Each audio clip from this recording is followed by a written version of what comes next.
छोटे से ब्रेक के बाद एक बार फिर आपका स्वागत है न्यूज 24/7 तक। मैं हूं आपके साथ निशा नामदेव। आइए रुक करते इस वक्त की बड़ी खबर की ओर। प्रदेश के मुख्यमंत्री डॉक्टर मोहन यादव शनिवार को उज्जैन पहुंचे। यहां सबसे पहले सीएम चिंतामन रोड स्थित सम्राट विक्रमादित्य भवन चिंतामन गणेश मार्ग में शिव परिवार मंदिर की प्राण प्रतिष्ठा और विद्यालय के भूमि पूजन कार्यक्रम में शामिल हुए। कार्यक्रम में मुख्य अतिथि डॉक्टर मोहन यादव, मुख्य वक्ता श्री राम आरावकर, अखिलेश मिश्रा, विशेष अतिथि सांसद अनिल फिरोजिया, श्री 1008 महंत योगपीर रामनाथ महाराज और श्री 108 श्री महंत श्यामगिरी महाराज भी मौजूद रहे। सीएम कपिला गौशाला पहुंचे, कहा दूध पर बोनस मिलेगा। मोहन यादव बोले चिंतामण मार्ग 4 लेन होगा। वंदे मेट्रो ट्रेन उज्जैन, देवास, इंदौर व पीथमपुर को जोड़ेगी। प्रदेश के मुख्यमंत्री डॉक्टर मोहन यादव शनिवार को उज्जैन पहुंचे। यहां सबसे पहले सीएम चिंतामन रोड स्थित सम्राट विक्रमादित्य भवन चिंतामन गणेश मार्ग में शिव परिवार मंदिर की प्राण प्रतिष्ठा और विद्यालय के भूमि पूजन कार्यक्रम में शामिल हुए। कार्यक्रम में मुख्य अतिथि डॉक्टर मोहन यादव, मुख्य वक्ता श्री राम आरावकर, अखिलेश मिश्रा, विशेष अतिथि सांसद अनिल फिरोजिया, श्री 1008 महंत योगी पीर रामनाथ महाराज और श्री 108 श्री महंत श्यामगिरी महाराज भी मौजूद रहे। सीएम सबसे पहले शिव परिवार मंदिर के हवन में प्राण प्रतिष्ठा में शामिल हुए। इसके बाद उन्होंने मंदिर में जाकर पूजन कर आशीर्वाद दिया। मंच पर सीएम के स्वागत के बाद सीएम सहित सभी अतिथियों ने सरस्वती स्कूल का भूमि पूजन किया। इस दौरान सीएम ने कहा कि मंदिर दक्षिण शैली में बना है और उज्जैन में बाबा महाकाल का मुख भी दक्षिण दिशा में है। साथ ही मैं खुद भी दक्षिण विधानसभा में जीत कर आया हूँ। सीएम ने मंच से उज्जैन के विकास की बात कही कि उज्जैन चिंतामन मंदिर मार्ग 4 लेन होगा। वंदे मेट्रो ट्रेन शुरू होगी जो देवास, इंदौर, उज्जैन, पीथमपुर के लिए सर्किल ट्रेन बनेगी। साथ ही उज्जैन में एक रेल का बाईपास भी बनेगा। इसके लिए रेल मंत्री से बात हो गई है। इससे चिंतामन से आने वाली गाड़ी पुराने उज्जैन रेलवे स्टेशन पर आने के बजाय सीधे नागदा जा सकेगी। इसी तरह नागदा में भी बाईपास ट्रेन बनेगा जिससे दिल्ली से आने वाली ट्रेन सीधे उज्जैन आ सकेगी। सीएम ने कहा कि उज्जैन के विकास के कार्यों का काम क्रमबद्ध तरीके से शुरू होगा। इसके बाद सीएम ने कहा कि गौशाला को संतोष समाज से जोड़ेंगे। सड़क पर घूमने वाली और कम दूध देने वाली गाय के पालन के लिए कदम उठाए जा रहे हैं। दूध उत्पादन पर बोनस शुरू करने वाली है सरकार। इसके बाद मुख्यमंत्री डॉक्टर यादव के द्वारा विक्रमादित्य प्रशासनिक संकुल भवन के सामने नवनिर्मित संयुक्त कार्यालय भवन, तहसील कोठी महल का लोकार्पण और विक्रम यूनिवर्सिटी में बजट पर परिचर्चा कार्यक्रम में भी शामिल होंगे। बाबा महाकाल का मुंह दक्षिण मुखी है 12 ज्योतिर्लिंग में से, तो वो ऐसा लग रहा है कि दक्षिण को बुला रहे हैं, तो बाबा खुद चल के आज यहाँ अपने इस कृति रूप में आए। हमारे लिए ये सौभाग्य की बात और इतने सुखद संयोग के मेरी विधानसभा भी दक्षिण है, तो दक्षिण से गहरा संबंध है हमारे सबके लिए। जिस स्थान पे हम बैठे हैं ये चिंतामन भगवान का भी स्थान माना जाता है और ऐसा भी माना जाता है कि अहिल्या माता का पुत्र सत्ता के संभालने के बाद ही मालेराव की जैसी मृत्यु हुई, मल्लाराव जी ने जब तक काम संभाला तब तक तो नेपथ्य में रह करके अहिल्याबाई ने काम संभाला था। फिर पुत्र मालेराव को लेकर आगे बढ़े, लेकिन मालेराव की मृत्यु के बाद स्वयं राजमाता अहिल्याबाई ने सूत्र अपने हाथ में लिए और उनके जीवन काल में ये उनको भी उनकी 300वीं जयंती का वर्ष भी है। मैं उनको स्मरण करता हूँ, अहिल्याबाई को प्रणाम करता हूँ। ये वर्तमान के दौर में बहुत सारे विकास के काम चल रहे हैं। महाराज जी, ये रोड अभी 2 लेन दिख रहा है, बहुत जल्दी 4 लेन होने वाला है, इसका भी टेंडर हो गया। और आप तो यहाँ देख लो, किधर छोड़ू मैं, इधर 4 लेन, इधर 4 लेन, उधर 4 लेन, यहाँ 4 लेन, चारों तरफ से विकास के मामले में, क्योंकि आवागमन की गतिविधियों के लिए रोड की भी बड़ी भूमिका है। और उससे आगे बढ़कर के हमारे लिए तो ये जो अपना वर्तमान का अनिल जी मैंने ये काम उसकी भी प्रोग्रेस कर दी है कि भविष्य में चिंतामन गणेश का रेलवे स्टेशन अब यहाँ से रेल को जरूरी नहीं कि पुराने शहर के स्टेशन में जाए, वो नागदा यहाँ से डायरेक्ट जा सकेंगे। जिनको नागदा से आगे दिल्ली जाना है, ये हमारे लिए सीमस में बहुत काम आएगा, क्योंकि रेल को वापस जाना और फिर लाना, इतने चक्कर में कौन पड़े। केवल एक पटरी का टुकड़ा इधर पलटाना था, तो हमने अश्विनी वैष्णव जी से मीटिंग करके ये भी डिसाइड कराया है। इसी प्रकार से अभी नागदा में घंटे भर तक ट्रेन पड़ी रहती, इंजन का मुंह बदलेगा, ये होगा वो होगा। हमने कहा इसको भी बाईपास कर दो ताकि नागदा की तरफ से दिल्ली से आने वाली ट्रेन सीधी उज्जैन तरफ आ जाए। ये सब चीजों की लगातार आवश्यकता पड़ेगी, खास करके सिंहस्थ के परिप्रेक्ष्य में। उसी प्रकार से उज्जैन, इंदौर, देवास ये पीथमपुर एक मेट्रो सर्किल की भी बात हुई।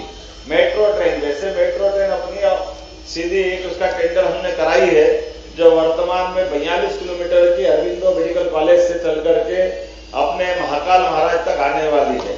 ये अपना इसका मेट्रो का प्रोजेक्ट मंजूर कर दिया। लेकिन वंदे मेट्रो और आगे निकली है आजकल। इस मेट्रो की ट्रेन की स्पीड तो थोड़ी 100 के अंदर रहने वाली, लेकिन वंदे मेट्रो की ट्रेन की स्पीड तो 160 तक जाएगी, जो उसके लिए अलग से पटरी लाने की जरूरत नहीं। ये जो हमारी इंदौर, देवास, उज्जैन, फतेहाबाद, दिल्ली अपनी ब्रॉडगेज लाइन है, इस ब्रॉडगेज लाइन पे वो सर्किल ट्रेन की तरह घुमा करेगी, ताकि अंदर भी ट्रेन बाहर भी ट्रेन चारों तरफ से घूमते हुए एक तरह से एक शहर का स्वरूप। द्वापर में माता यशोदा ने कृष्ण भगवान को पाला पोसा, उनके जीवन में सब कुछ लुटाया, और यशोदा मां के जीवन पे थोड़ा एक पक्ष अभी दबा हुआ है। यहां पर हम सबको एहसास करना चाहिए, यशोदा मैया और नंद बाबा का दो मित्रों की दोस्ती है। एक वसुदेव देवकी है और एक यशोदा मां और नंद बाबा है। अपने दोस्त के बच्चे लगातार मरते जा रहे हैं और दोस्त जेल में है, तो दोस्त के जेल में अपने बच्चे को बचाने के लिए कृष्ण भगवान, बाद में उनने विराट व्यक्तित्व दिखाया अलग बात है, लेकिन तब तक तो केवल भविष्यवाणी थी।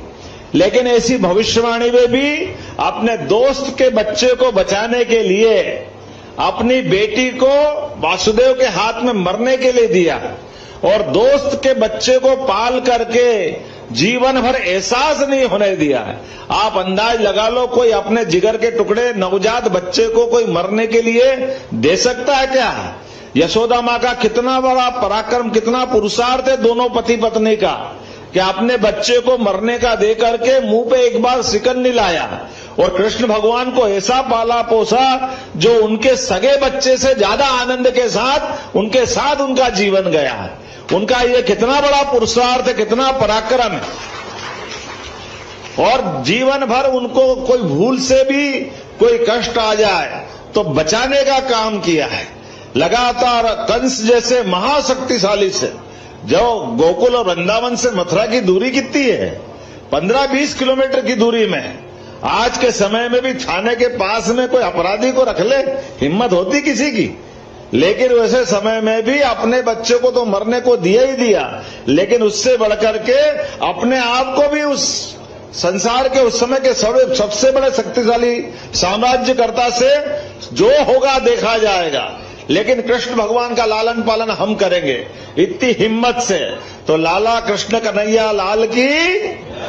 कृष्ण कन्हैया को पाला पोसा तो माता यशोदा ने, लेकिन सच्चे अर्थों में गोपाल तो गाय माता ने ही बनाया। ये आनंद है कि नहीं? अगर गाय माता नहीं होती तो गोपाल कैसे होते? इसलिए गोपाल के नाते से संसार भर में योगीराज श्री कृष्ण गोपाल कृष्ण भगवान की। इस कृष्ण भगवान में जब तक गोपाल नहीं लगे उनको भी आनंद नहीं आता है। हमेशा अपनी पहचान गाय माता से बना के रखी। ये गोपाल के साथ गाय माता जुड़ने का मतलब ही है प्रकृति से प्रेम, मूक प्राणी से प्रेम। आज ये कपिला गौशाला के माध्यम से, और महाराज जी की विशेषता है आधुनिक यंत्रों का उपयोग करवाते हैं, और मजे की बात है कि अपने लिए खुद कुछ नहीं चाहते। सरकार की गौशाला, सरकार के संसाधन सरकार ही करे, लेकिन वो उनका मार्गदर्शन देते हैं ताकि ये व्यवस्था सुव्यवस्था में बदले, अव्यवस्था नहीं हो। इसीलिए बच्चों को कैसे बचाया जा सकता है, गाय माता को कैसे रखा जा सकता है, खाने के लिए चूंकि इतना सारा चारा मिलेगा तो काट पीट के बनाओगे कैसे? तो मजदूर की कम से कम स्थिति बना करके जल्दी से तैयार करना। यह हमको ऊपर बाहर लाल रंग का बड़ा एक मशीन दिखाई दे रही है। एक साथ 1000 गायों का चारा काट पीट के मिला मुलू के और मशीन से ही भरने का काम ये अपनी गौशाला में हो जाएगा। कितना अच्छा काम है यार। कब तक हाथ से काटते काटते हाथ ही दुखियाएंगे, कैसे बांटोगे? बांटते बांटते हालत खराब हो जाएगी। साफ सफाई के लिए भी सभी प्रकार के यंत्र आप लाए, तो मेरी अपनी ओर से महाराज जी के प्रति कृतज्ञता भी है सरकार की ओर से, और आपके माध्यम से हमारे अपने उज्जैन, इंदौर, भोपाल, देवास, अभी ये जो मुख्य मार्ग पे जहां से गायें मिलती अधिकतर बरसात के समय पर, उनको अभी हमने टारगेट किया, बाद में धीरे धीरे करके प्रदेश में ले जाएंगे। लेकिन ये सारी गौशाला जो सरकारी, इसके अलावा नगर पंचायत, ग्राम पंचायत, वहां तक भी जाने वाले हैं। लेकिन इसका मतलब ये नहीं कि लोग गाय पालना भूल जाए, केवल गौशाला में रखे। इसलिए गौशाला के बजाय लोग घर में भी गाय माता पाले, इसलिए हमने इसके ऊपर भी बोनस प्रारंभ किया है। जैसे हमारे यहाँ गेहूं पे, चने पे, अलग अलग फसल पे बोनस दे रहे हैं, इसी प्रकार से दूध खरीदने पे भी सरकार के द्वारा बोनस चालू किया जाएगा, ताकि लोग घर घर गाय माता पाले। गौशाला में तो जो ऐसी गाय माता जो दूध नहीं देती है, लंगड़ी लूली, कोई कारण से अपाहिज हो गई, दिव्यांग हो गई, बूढ़ी हो गई, उनको गौमाता की गौशाला में रखा जाएगा। और अच्छी दुधारू गाय है तो आप अपने पास रखो, लेकिन ये दूध का व्यवसाय भी सबको अपने जीवन बदलने में सार्थक भूमिका अदा करे। ये प्रशिक्षण भी चालू करा रहे हैं कि 10 गाय, 20 गाय, 50 गाय आप रख करके, इसलिए गौ माता की नस्ल सुधारने का अभियान भी चल रहा है। हमारे द्वारा पद्म पुराण में गौ माता के मुंह के अंदर चारों वेदों का वास माना गया है। ये हमारे चारों वेद गौ माता के मुंह से निकलने वाली मां की आवाज, अर्थात हमारे अपने जीवन को चरितार्थ करते हुए हमें अपने जीवन में सच्चे अर्थों में स्पंदन देने का काम करती है। एक मां के जन्म से होने वाला भ्रूण आगे जाकर अपनी पहचान मनुष्य की बनाता है, लेकिन मनुष्य से बनने वाला ये अलग प्रकार की दुनिया में जाने के बाद संस्कार होंगे, संस्कृति होगी, सभ्यता होगी, तो देव मार्ग पे जाएगा। और जाने अनजाने अगर वो गलत मार्ग पे चला गया तो परमात्मा की लीला है, इसी जगत में देव भी बनते, दानव भी बनते हैं। लेकिन देव और दानव के बीच में जो गोवंश की रक्षा करे, इसलिए कहा जाता है जगत जिजाय कृष्णाय गोविंदाय वासुदेव नमः। ये जो अपने आप में मंत्र है, ये हमको गोविंद की तरफ ले जाता है, और गोविंद की तरफ ले जाने वाला मंत्र हमको हमारी संस्कृति से भी जोड़ता है। इस बदलते युग में अभी काल के प्रवाह में हमारी गौ माता पे भी संकट आया है। ये आज के इस अवसर पर सरकार के मुखिया बनने के बाद हमने विचार किया है कि निश्चित रूप से सरकार बनेगी, सभी कामों में विकास होगा, जो हो सकता वो सब होगा।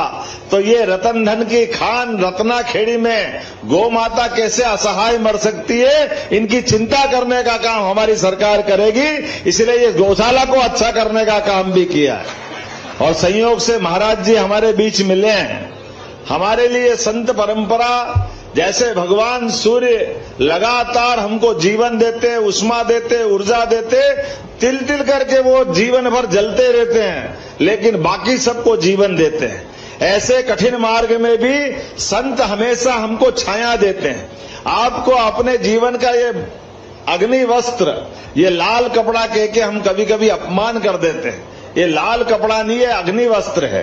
जैसे जीवन भर सूर्य की देवता का रंग अग्नि वस्त्र की तरह दिखाई देता है, ये जीवन में धारण करके अपने जीवन से कुछ नहीं चाहिए, लेकिन अपनी ऊर्जा से सबको प्रकाशित करते रहते, सबके जीवन में उष्मा देते, जीवन की मूल धारा से जोड़ने का काम करते हैं। हमारी कपिला गौशाला से जुड़े आज आनंद आ गया। जोरदार ताली, अपना अभिनंदन करो अच्युतानंद महाराज का। किसी भी हालत में कोई भी लावारिस, अपाहिज, बीमार, विकलांग, दिव्यांग ऐसी गौमाता जो सड़क पे घूमती है, प्रत्येक गौमाता को बचाना हम सबका दायित्व है। इसी नाते से सरकार ने प्रबंधन किया है कि गौशालाओं में प्रबंधन बेहतर करते हुए गौशालाओं से संतों को जोड़ेंगे, समाज को जोड़ेंगे, और लगातार गौमाता जो सड़क पे आवारा घूमती है, खास करके ऐसी गौमाता जिससे दूध की संभावना कम है, उनका जीवन बचाने के लिए सरकार ने व्यवस्था जुटाई है और सबको गौ सेवा प्रबंधन से जोड़ रहे हैं। मुझे इस बात का संतोष है। उज्जैन, इंदौर, भोपाल, ग्वालियर सभी महानगरों में ये बड़ी बड़ी गौशाला नगर निगम के माध्यम से संचालित करा रहे हैं। वहीं समान रूप से घर में लोग गौ पाले, इसलिए गौवंश के लिए दूध उत्पादन पे भी बोनस प्रारंभ करने वाली हमारी सरकार। कुल मिलाकर के लोगों की आमदनी बढ़े, और गौ माता में 33 करोड़ देवी देवता का वास होता है। स्वाभाविक रूप से बरसात काल में ज़्यादा कठिनाई होती है, जब